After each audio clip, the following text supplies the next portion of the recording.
বছর আগে এই ঘটনা। রোম পারস্যের বাদশাহ রাত্রির বেলায় পালা গেছে। 800 বছর পরে আমাদের দেশে এই প্রধানমন্ত্রী যিনি জোর করে 16 বছর ছিল, সে রাত বেলা 1:30টার সময় পালা গেছে। কথা তো আমি কই না, ইতিহাস কয়। 800 বছর পরে এই ঘটনা ঘটল। কি খারাপ লাগতেছে নাকি? চলবে তো কোনটা খানি? আমি যদি এইভাবে কোনটা খানি আলোচনা করি, শোনার জন্য রাজি আছেন? হাত তুলে দেখান তো, দেখি রাগ করবেন কারা কারা। না না, আপনাদের মন মানসিকতা খুব ভালো আছে। আমি অন্তর থেকে দোয়া করি আল্লাহ যেন জান্নাতে যার নেক আমল শিখে দেয়। জোরে কোন আমিন। এই যে চা এনে দিলে যে ময়লা বসে, ঢাকা লাগে না? আমার ভাইরা, আমার এদিক তাকান। চেহারা কি একবারই খারাপ নাকি? একটা আলেম যদি কালো হয়, তার চেহারার দিকে ছায়া থাকলে সগীরে গুনাহ মাফ করে দেয় কে? আল্লাহ। সুবহানাল্লাহ। আমার ভাইরা, আমার তখন ফিরাউন একটা আইন চালু করলো, যেই সন্তান গুনি ডেলিভারি হবে, দুনিয়ায় আসবে, বুমস্তে পড়বে, কন্যা সন্তান বাঁচিয়ে রাখবে, আর ছেলে সন্তান হলে জবাই করো। এটা ফিরাউনের জামানায় একটা আইন চালু করে দিল। আমার ভাইরা আমার, নির্বিঘ্নে দেখা যাচ্ছে ছেলে জন্ম নিয়ে সময় পায় না, মায়ের কোল থেকে বাবার সামনের থেকে ছেলেটাকে ধরে নিয়ে আসা, মায়ের সামনে বাবার সামনে বাদান এরকম করে বাদান জব করতেছে। মা বুক ফেটে যায়, বাবা বুক ফেটে যায়, কিন্তু মুখ দিয়ে বাদান কিছু বলতে পারে না। আর মুখ দিয়ে যদি কিছু বলে, সঙ্গে সঙ্গে তাকেও দুনিয়ার থেকে বিদায় করে দেয়। এটা হলো ফিরাউনের জামানায় একটা আইন চালু করে দিল। ওই জামানার মধ্যে একটা নেতা ছিলেন, নাম হলো বাদান কায়েস। এই কায়েস তিনি বাদান জাইয়াত একজন নেতা ছিল, কিন্তু তার একটু বিবেক ছিল। তার আল্লাহ জ্ঞান দিয়েছে। জ্ঞানের কথা, বুদ্ধির কথা কোরআনের মধ্যে আল্লাহ বলেছে, আল্লাহ মাহুল বায়ান। বান শব্দের অর্থ জ্ঞান, বান শব্দের অর্থ বুদ্ধি, বান শব্দের অর্থ চেতনা, বান শব্দের অর্থ হলো মেঘা, বান শব্দের অর্থ হলো ভাষা। সুবহানাল্লাহ। এই কায়েস নামে নেতা বললেন, ও নেতা সাহেব, আপনাকে আমি খোদাই বলে মানি না। আপনি খোদা না, খোদাই একজন আছে। সুবহানাল্লাহ। তবে আপনি যে কাজটা করতেছেন, এই কাজটা হলো অন্যায়। এ কাজ করা যাবে না। মার কোল থেকে, বাবার সামনের থেকে শিশু বাচ্চা জন্মগ্রহণ করার সাথে সাথে তুমি ধরিয়া জব করতেছো, দুনিয়ার থেকে বিদায় করে দিচ্ছ। এটা মানা যায় না। এই আইনটা আমরা মানি না। এই কথা বলিয়া কায়েস নামে নেতাটা বাদাল বাড়িতে চলে গেলেন। এবার ফিরাউন তার কিছু লোকজন নিয়ে একটা বুদ্ধি করলো, পরামর্শ করলো। এই কায়েস কেউ যদি প্রতিবাদ না করা যায়, কায়েস কিন্তু আন্দোলন তৈরি করে ফেলবে। অতএব কি করা যায়? রাতের বেলায় পুলিশ হইয়া, পুলিশের বেশ ধরিয়া, পুলিশ যাইয়া তাকে ধরিয়া নিয়ে আসিয়া গুম করবে, গুম করে ফেলবে তাকে বাদান। রাতের বেলা এই প্ল্যান অনুযায়ী এই কায়েস নামে নেতাকে দরজার পাশে যাইয়া নক করছে। কয় কে? কয় আমরা ফিরাউনের লোক। দরজা খোলো। দরজা খুলছে, টাকা দেখে পুলিশের পোশাক করে আসছে। চলো যাই, তুমি অন্যায় করছো, তোমার নামে কেস। অন্যায় করিয়া ধরিয়া নিয়ে গেলেন। অন্যার কথা বলে ধরিয়া নিয়ে যায় তাকে এমন একটা বিল্ডিং এর ভিতরে, এমন একটা ঘরের মধ্যে বাদান আটকা রাখলেন। তার মা বাবা, আত্মস্বজনেরা, বেটা বিটিরা খোঁজে বাদান পায় না। একদিন নয়, 2 দিন নয় বাদান, 1 বছর নয়, 2 বছর নয়, 10 বছর পর্যন্ত ওই লোকটাকে গুম করে বাদান রেখে দিয়েছিল। 10 বছর কায়েস নামে নেতাকে একটা বিল্ডিং এর মধ্যে গুম করে রাখছিল। ঠিক দেখে আপনার ওই সিলসিলা ধরিয়ে, ওই ইতিহাস পড়িয়ে আপনার এই সরকারের নেতা কর্মী বুদ্ধি করিয়া যারা অন্যায় প্রতিবাদ করছে তাদেরকে ধরিয়ে নিয়ে সে অন্ধকার বানাইছে। আর এরা ধরিয়ে নিয়ে আয়নাঘরে বাঁধান রাখছে। ওখান থেকে এই গুম করা আয়নাঘরের মধ্যে ঢুকইলে বাদান এই আইন, ফিরাউনের আইন, সেই আইন আমাদের এই আওয়ামী লীগ সরকার জারি করেছিল। ফিরাউন আর এই আওয়ামী লীগের মধ্যে কোনো কম বেশ নাই। কথা কয়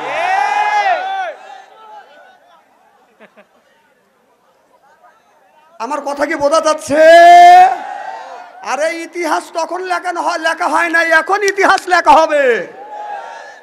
ফেরাউনের ইতিহাস তখন লেখে নাই, ফেরাউন যখন বিদায় হয়ে গেল তারপরে এই সমস্ত ইতিহাস লেখা হয়েছে।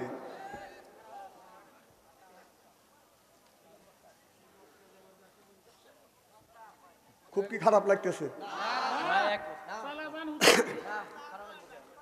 আমার ভাইরা আমার? আমি যা দেখলাম, চাচা গান গাচ্ছে, কথা বুঝতেছেন না? রাত্রি পোহাইবা নাকি বাজবা গানে আসিও, আসল বিষাইয়া দিমু আমার পাশে বসিও। নাউজুবিল্লাহ, তো জোরে কন। আমি যা বললাম চাচা মনে আছে, আমি যা বললাম চাচা আমি একটা গান গাই। বলে হুজুর মানুষ তুমি গায়ান গাও। আমি বললাম চাচা আপনার বয়স কত? চাচা বলে ভাতিজা আমার বয়স হলো 80 থেকে 85 বছর বয়স। আমি বললাম চাচা 80 থেকে 85 বছর বয়সে যদি আপনার গান গাবের ইচ্ছা হয়, আমি তো একজন ইয়ং ম্যান, কথা বুঝতেছেন না? চাচাকে যুক্তি দিয়ে ঠেকাইলাম। চাচা তখন উত্তর দিচ্ছে ভাতিজা বলো। তারপরে কিন্তু আমি আবার মানে আমি বলার পরে উনি পাল্টা জবাব দিবে আবার। তখন আমি বললাম চাচা ওইটা বাদ রাখিয়ে এই কথাটা যদি বলতে তাহলে আল্লাহ খুশি হইতো, মানুষ উপকৃত হইতো। আমাকে বলে ভাতিজা বলো। আমি বললাম চাচা ওইটা বাদ দিয়ে তুমি যদি এইটা বলতে, রাত্রি পোহাইবার আগে মসজিদেতে যাইও, যাই নামাজ বিছাইয়া আল্লাহর নামাজ কালাম পড়িও আল্লাহর কোরআন। যেরকম সুবহানাল্লাহ। চাচা আমার জবান থেকে এই গজলটা শুনবার পরে চাচা চোখের পানি ধরে রাখতে পারে না, চাচা কান্দে। আমি বললাম চাচা কেন কান্দে না? চাচা বলে ভাতিজা জীবন ভরা লাইলি মজনু শ্রী বরাদের প্রেমের গান গাইছি, কেউ কোনোদিন এত সুন্দর করে বুঝ দেয় না। ও ভাতিজা আজকে তুমি সুন্দর করে বুঝ দিলে, আমার অন্তর চোখ খুলে গেল। আজকে থেকে তওবা করলাম, অশ্লীল গান বাজনা কোনোদিন গাবো না, আল্লাহর ঘর মসজিদ কোনোদিন ছাড়বো না। সিল্লে বলুন মারহাবা। মাই হাদি আল্লাহু ফালা মুদিল্লাহিলা ওয়া মাই ইয়াদিলিহু ফালা হাদিয়ালা। আল্লাহ যারে হেদায়েত করে মানুষ গোমরা বানাতে পারে না, আল্লাহ যারে গোমরা বানায় আমার মতো মৌলবি বাইতে খাওয়াইলে হেদায়েত নসিব হবে না। সিল্লে এখন ঠিক কিনে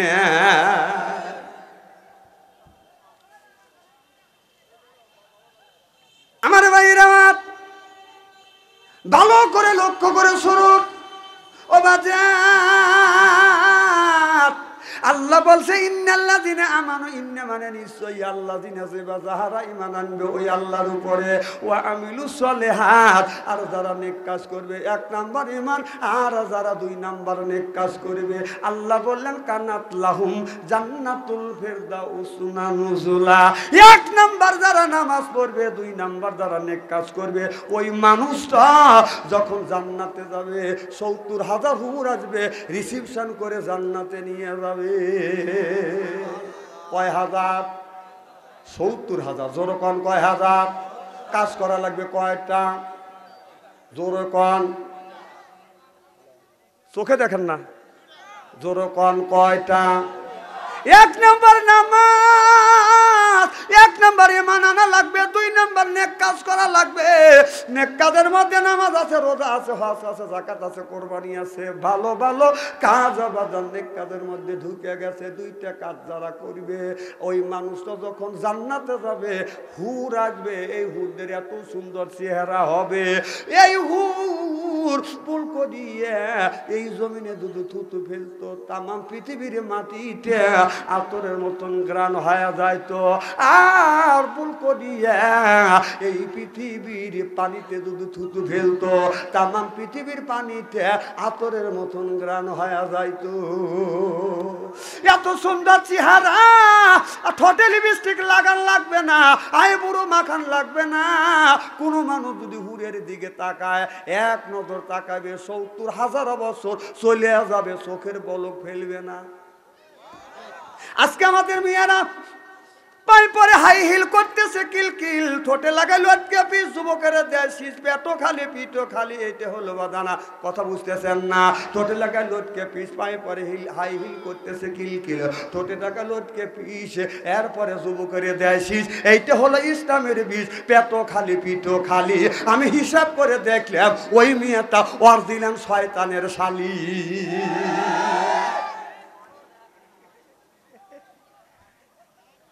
তা যদি না হয় ওইভাবে কেন যাবে? কথা কন। অনেক লোক আছে নামাজ কোনোদিন পড়ে না, রোজার কাছে কোনোদিন যায় না, মাথায় হলো বড় বড় জট, আপনার গলায় হলো মালা, পায়ে গলায় হলো মালা, হাতে হলো বাদান বালা, পরনে হলো পাটের শালা। আমি হিসাব করে দেখলাম ওই লোকটা ওর দিলেন শয়তানের শালা।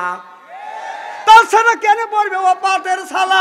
আমার কথা হলো তুই নামাজ পড়, ওর নামাজ নাই রোজা নাই, খালি কয় খাসার ভিতর অসেন পাখি ঢুকলো কিভাবে, হায় হায় খাসার ভিতর অসেন পাখি ঢুকলো কিভাবে, সানা পাখি কি খাবে, মুর্শিদ খাইলে মা কম সানা, পাখির তো খাওয়া হইল না, মুর্শিদকে খাওয়াইলে সানা পাখি কি খাবে, পাখি গু খাবে। তুই নামাজ পড়, পাখি কি খাবে না খাবে ও চিন্তা তোর করা লাগবে না। পাখির খোরাক হলো নামাজ, পাখির খোরাক রোজা, পাখির খোরাক হজ, পাখির খোরাক যাকাত, পাখির খোরাক হলো নামাজ। ঠিক না? সুবহানাল্লাহ তো কোন। আর ও পাখি কি খাবে সেই চিন্তা আছে, তুই নামাজ পড়।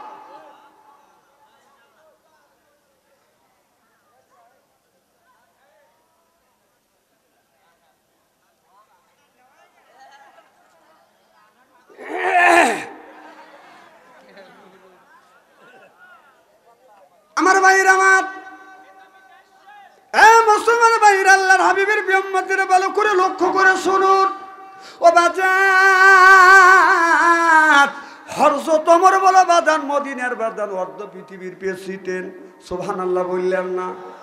রোম আর পারস নামে দুইটা রাষ্ট্র আছে, দুই রাষ্ট্রের মানুষেরা বাদান পরামর্শ করলো, হযরত ওমরকে যদি বাধা না দেওয়া যায় এক সময় দেখা যাবে রোম পারসের মানুষ সব মুসলমান হয়ে যাবে, রোম আর পারস হযরত ওমরের দখলে বাদান চলে যাবে। ওরাই স্বীকার করতেছে। সুবহানাল্লাহ বললেন না? যেমন আমাদের দেশে এই পৃথিবীর পরাশক্তি হলো বাদান আমেরিকান, কথা বুঝতেছেন না? ওই রকম পরাশক্তি ছিল বাদান রোম আর পারস। এই রোম পারসের বাদশাহ বলল এই ওমর একটা লম্বা জুব্বা গায়ে দেয়, ওমর লম্বা জুব্বা গায়ে দেয়, ধাক্কা দিলি শুয়ে পড়বে। আমেরিকার লোক মনে করেছিল মোল্লারা লম্বা জুব্বা গায়ে দেয়, ধাক্কা দিলি শুয়ে পড়বে। খায়া তো কোনোদিন দেখে নাকি? যখন খাইছে, যখন রুখে দাঁড়াইছে, যখন খাইছে, সোনার বাংলা থুয়ে আপনার মামুর বাড়ি যা পালাইছে। ভাবছেন যে লম্বা জুব্বা গায়ে দিছে, এদের গায়ে শক্তি নাই, ধাক্কা দিলে শুয়ে পড়বে। না না, এই লম্বা জুব্বাওয়ালারা যে হাত দিয়ে কোরআন পড়ে, কোরআন ধরে কোরআন পড়ে, সেই হাতের সাথে আল্লাহর রহমতি হাত যোগ থাকে। কেবল একটা ঠেলা দিছে, সহ্যই তো করে পারে না, ভালো করে তো বর দেই নেই।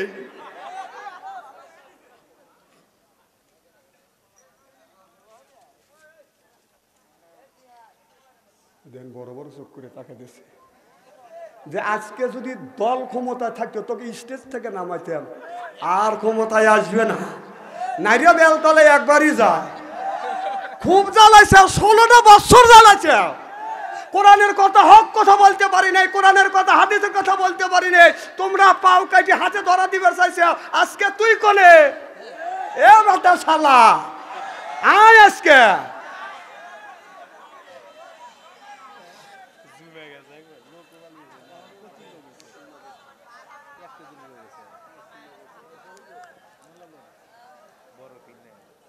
আমার ভাইয়ের, আমার রূপ পারুষের নেতারা চিন্তা করলে জুব্বা গায়ে দেয়, একজন বলে ফু দিয়ে উড়ো দেবো। কথা বুঝতেছেন না? কারণ ইসলামকে ফু দেওয়া বা উড়ো দেওয়ার জিনিস না। রোম পারসের বাদশা, রোমের বাদশা, পারসের বাদশা ইসলামটাকে ফু দেওয়ার চেষ্টা ফু দিয়ে উড়ে দেওয়ার চেষ্টা করছে, বাদান পারে নাই। এরপরে 16টা বছর এই হাসিনা ইসলামটাকে ফু দিয়ে উড়ে বের চাইছে, বাদান উড়াইতে পারে নাই, নিজেই উড়িয়ে গেছে। নিজে এ কথাকে আমি বলতেছি নাকি? ইতিহাস কথা বলতেছে, ইতিহাস কয়।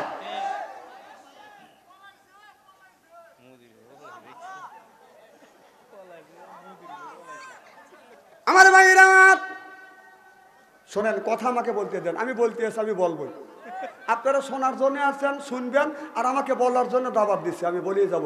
আপনি যদি বলেন আপনাদের মাইন্ড করবে, আর আমি যদি আরো কিছু বলি মাইন্ড করবে না। কারণ সামনে হলো আল্লাহর কোরআন, কোরআন হাদিস আর ইতিহাস বর্তমান প্রেক্ষাপট মিলে কথা না বললে বাংলাদেশের মানুষ বোঝে না।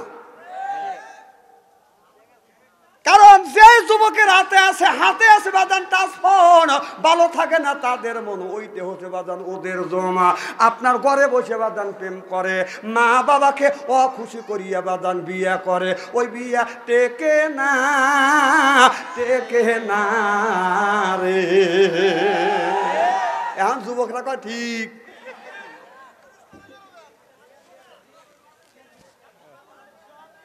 আমার ভাইয়ের আমার রোম আর পারস যখন হযরত ওমর দখল করে নিল, সুবহানাল্লাহ জোরে কর, ফু দিয়ে নিবে চাইছিল, শেষ পর্যন্ত রোম পারসের বাদশারা রাতের বেলায় পলা চলে গেছে হাসিনের মতো।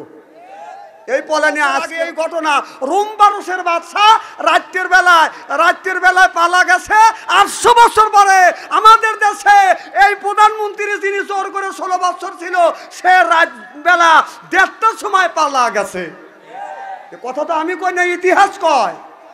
800 বছর পরে এই ঘটনা ঘটল।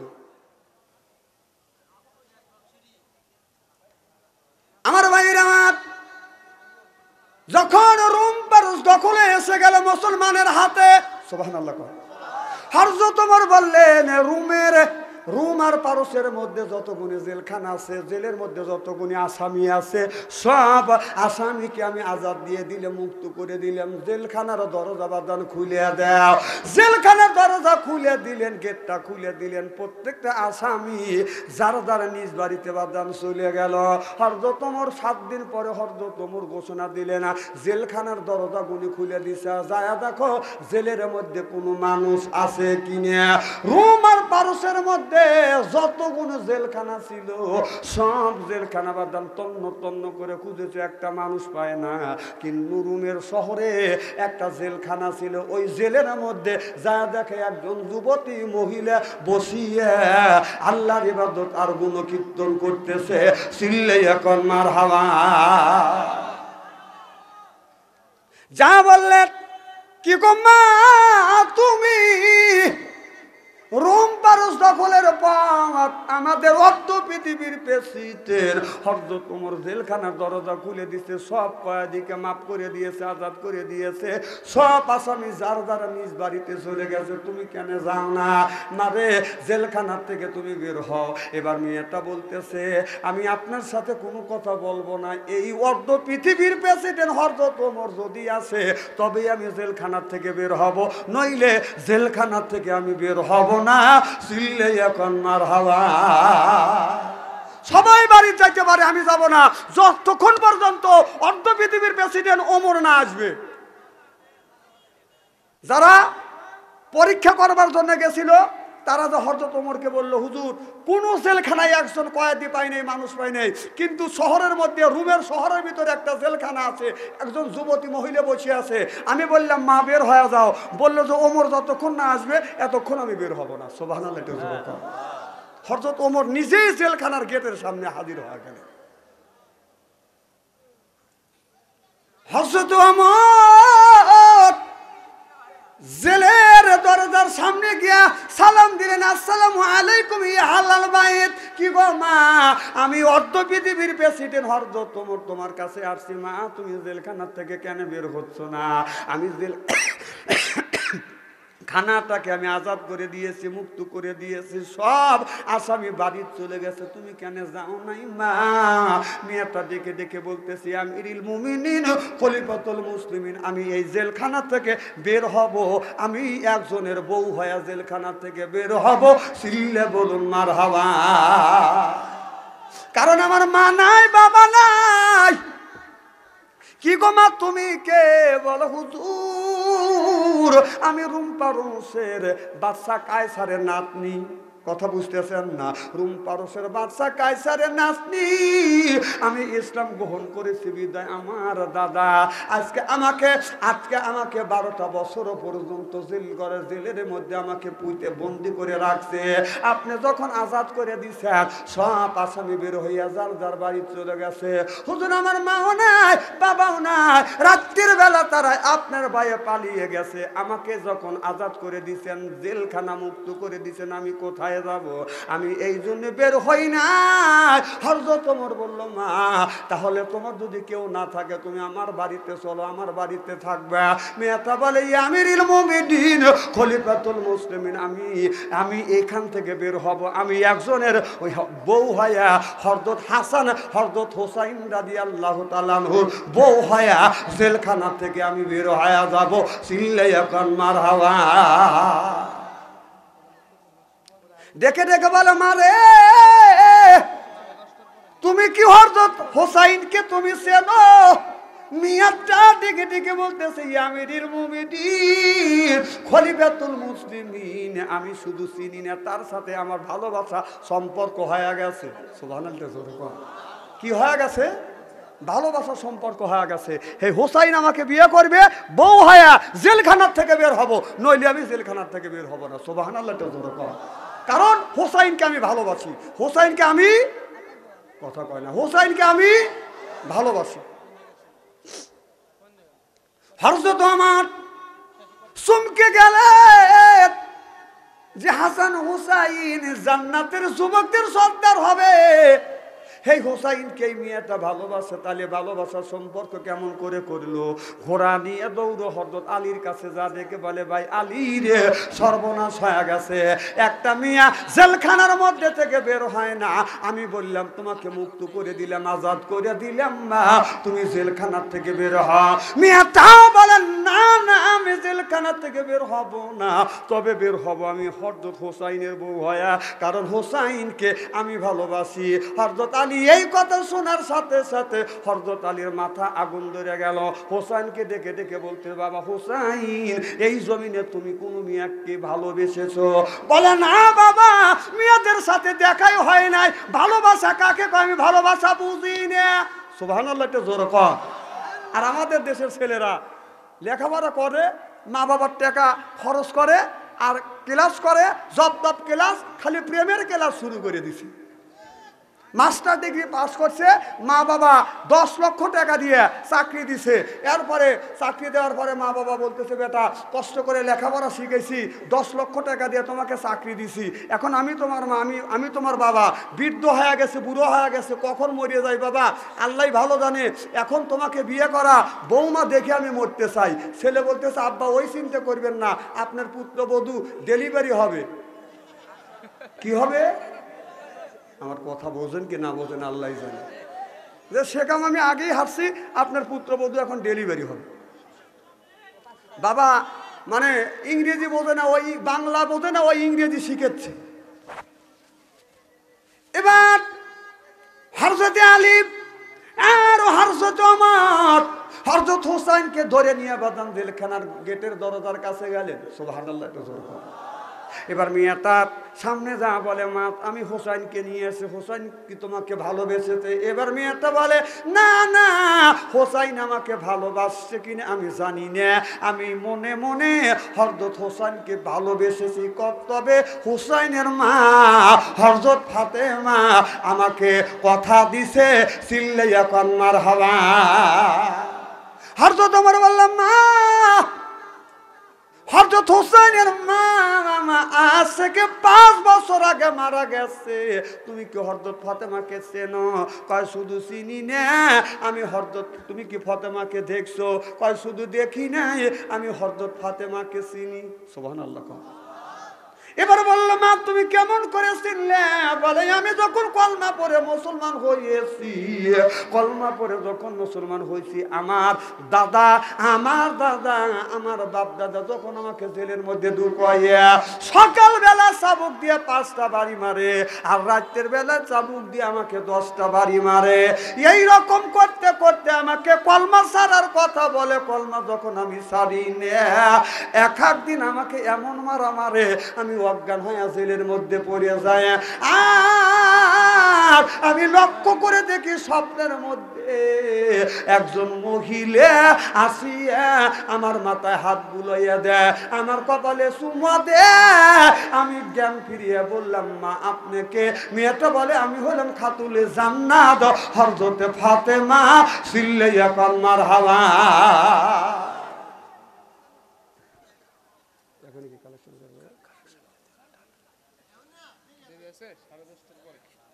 আমার ভাইরা আমার এবার বলে হযরত ফাতেমা হাজির হয়ে যায়। সুবহানাল্লাহ। হযরতে হুসাইন রাদিয়াল্লাহু তাআলা আনহু বললেন, আমার মা কেমন তুমি যে দেখছো, তুমি যে চিনছো, মা যে কথা দিছে, আমার মার চেহারা কেমন, কেমন করে তুমি চিনলে? এবার দেখে বলে, হুসাইন তোমার মা ফাতেমা যিনি, তার বাম গালে একটা কালো তিল্লিক আছে, আর থুতির নিচে লাল একটা দাগ আছে, আর এই চোখের বুড়োটা ডাবল বুড়ো মিলাইলো। এই কথা যখন বলছে, হযরত আলী বলছে, মা ঘরের কথা পরের মানুষের কাছে বইল না, কারণ এখানে পর পুরুষ বসে আছে। এই পর পুরুষটাকে হযরত ওমর। পর পুরুষকে কথা কয় না, পর পুরুষকে। আলী বলে, মারে ঘরের কথা পরে কে বইল না, এই জায়গা পর পুরুষ আছে, কারণ হযরত ফাতেমা আমার বিবি। আমি জানি আমার বিবির কোন জায়গা তিল আছে, কোন জায়গা লাল একটা দাগ আছে, বুড়োটা কেমন আমি ভালো করে জানি। হযরত হুসাইন জানে, হযরত ফাতেমার সন্তান তিনি ভালো করে জানে আপনার কোন পাশে দাগ আছে, কালো তিল আছে, আর এই থুতির নিচে একটা লাল একটা দাগ আছে, আমার বেটা চেনে। এরপরে আমার বিশ্ব নবী চেনে, কারণ তার মিয়া ফাতেমা সে দেখছে, আর পৃথিবীর কোনো মানুষ দেখে নাই। মেয়েটা বলে, হুজুর এই দৃশ্যটা আমি দেখছি। সুবহানাল্লাহ। এই ওয়াজটা করব, শুনবেন তো? হযরতে হুসাইন বলে, রে যুবতী তুমি যা বলেছো ঠিকই বলেছো। বলে, আমার মা কি বলেছে? আমার মা বলেছে, মারে তোমাকে মারছে। আমি কথা দিলাম, আমার বিশ্ব নবী স্বপ্নের মধ্যে হাজির হয়ে গেছে, আমার বিশ্ব নবী কথা দিয়েছে। আমার নবী বললেন, ও যুবতী ইসলামের জন্য, কোরআনের জন্য এত কষ্ট করলে, জেল খাটলে, চাবুকের আঘাত খাটলে, মা রিমান্ড খাইতেছো, আমি নবী কথা দিলাম, এর বিনিময় আল্লাহ তোমাকে জান্নাত দিয়ে দিবে। মা এবার মেয়েটা ডেকে বলি, ইয়া রাসূলুল্লাহ, ইয়া হাবিবাল্লাহ, আপনি এই কাজের বিনিময় আমি তো আল্লাহ আমাকে জান্নাত দিবে। মা ফাতেমা আমাকে কি দিবে? বলে, মা তুমি কি চাও? বলে, আমি কিছু চাই না, আপনার ছেলে হযরত হুসাইনের বিবি হতে চায়। এবার মা ফাতেমা কথা দিল, মা কথা দিলাম, আল্লাহ যদি তোমাকে হায়াতে বাঁচা রাখে, তুমি হযরত হুসাইনের স্ত্রী হইবে। চিল্লাইয়া কর মারহাবা। হযরত হুসাইন চোখের পানি ফেলে দিয়ে দিয়ে কান্দে আর বলে, ও যুবতী এই স্বপ্নটা আমার মা আমারে দেখাইছে, আর আমার মা আমারে স্বপ্নের মধ্যে বলে গিয়েছে, বাবা হুসাইন বাদশা কায়সারের নাতনি, ওই বাদশা কায়সারের নাতনি নাম হলো শহর মানো, ওই মেয়েটা জেল ঘরের মধ্যে আছে। বাবা গো তুমি যদি বিয়ে করো, ওই মিয়া শহর বানুকে তুমি বিয়ে করবে। ও যুবতী মহিলা, আমার মা কথা দিছে, মার কাছে আমি কথা দিছি, আজকে আমি তোমাকে এই জেলখানা থেকে বউ বানাইয়া আমার বাড়িতে তোমাকে নিতে চাই। সিল্লা সিল্লা কর মারহাবা। নারে তাকবীর, আল কোরআনের আলো, নারে তাকবীর। মুসা আলাইহিস সালাম বলে, আল্লাহ তুমি তোমার বান্দার কি পছন্দ করো? আল্লাহ ডেকে বলে, বন্ধু মুসা রে, আমি পছন্দ করি আমার বান্দার গায়ের রক্ত। জোরে কোন কি? বান্দার গায়ের রক্ত। সুবহানাল্লাহ, জোরে কোন। মুসা আলাইহিস সালাম বলে, আল্লাহ কতটুকু রক্ত যদি তোমার বান্দা তোমাকে দেয় তুমি খুশি হইবে? আল্লাহ বললে, বন্ধু মুসা রে, মুসা নামে একটা প্রাণী আছে, আলহামদুলিল্লাহ, মুসা নামে একটা প্রাণী আছে, এই প্রাণীতে যতটুকু রক্ত খায় তার 4 ভাগের 1 ভাগ রক্ত যদি বান্দা আমারে দেয় আমি আল্লাহ বান্দার বন্ধু হয়ে যাব। তাহলে মুসা নামে প্রাণী আছে, সেই মুসা 1 ফোঁটা রক্ত খায়, তার 4 ভাগের 1 ভাগ রক্ত যদি দেওয়া যায় আল্লাহ তার বন্ধু হবে। তাহলে আমরা কি রক্ত দেওয়ার জন্য রাজি? কি কোন রাজি? আমি পরীক্ষা করে দেখবো কারা রক্ত দেওয়ার জন্য রাজি, আল্লাহর বন্ধু হতে চান। আমি তাকবীর দেবো, যাদের ইমানের স্পিরিট আছে, আল্লাহর প্রতি বিশ্বাস আছে তারা হাত তুলবেন, যাদের আল্লাহর প্রতি বিশ্বাস নাই তারা হাত তুলবেন না। রেডি? দেখি কে কে হাত তোলে না, দেখেন। নারে তাকবীর। 2 হাত টান টান করেন, 2 হাত টান টান করেন, দেখেন তো কে হাত তোলে নাই। হাত টান টান করেন, চক্ষু দুটো বন্ধ করেন। রাজি? রাজি? রাজি? হাত নামা। রাজ্জাক ভাই কি করেন, একটা চাকু আর প্লেট নিয়ে এসে, কারণ ওনারা তো রক্ত দিবে এসেছি। তবে আমি একা তো চাইতে পারবো না, আপনারা অনেক মানুষ, আমি একা, আপনাদেরই আসতে হবে। মুসা আলাইহিস সালাম বলে, আল্লাহ তোমার বান্দা যদি রক্ত দেয় আল্লাহ রক্ত ক্ষয় অবস্থায় মারা যাবে, আল্লাহ তুমি স্যাক্রিফাইস করো। আল্লাহ বললেন, বন্ধু মুসা রে, আমি আল্লাহ স্যাক্রিফাইস করলাম, বান্দা রক্ত দেওয়া লাগবে না। রক্ত কামানো, পরিশ্রম করা কিছু টাকা কিছু পয়সা বান্দা যদি আমার রাস্তা দান করে দেয় আমি আল্লাহ বান্দার বন্ধু হয়ে যাব। চিল্লে চিল্লে এখন মারহাবা। সর্বপ্রথম আল্লাহকে খুশি করবার জন্য একজন ব্যক্তি বলেন, হুজুর আমি 10,000 টাকা দিব। একজন বলেন, হুজুর আমি 5,000 টাকা দিব। একজন বলে, হুজুর 2,000 টাকা দিব। আর 1,000 করে আমি 20 জন ব্যক্তির কাছে বাদান 20,000 টাকা চাই। আমার বাইরে আমি জানি না কার মা দুনিয়ায় নাই, বাবা দুনিয়ায় নাই, ওই মা অন্ধকার কবরে, বাবা অন্ধকার কবরের মধ্যে শুয়ে আছে। মা বাবার জন্য বাদান দোয়া করা হবে। মা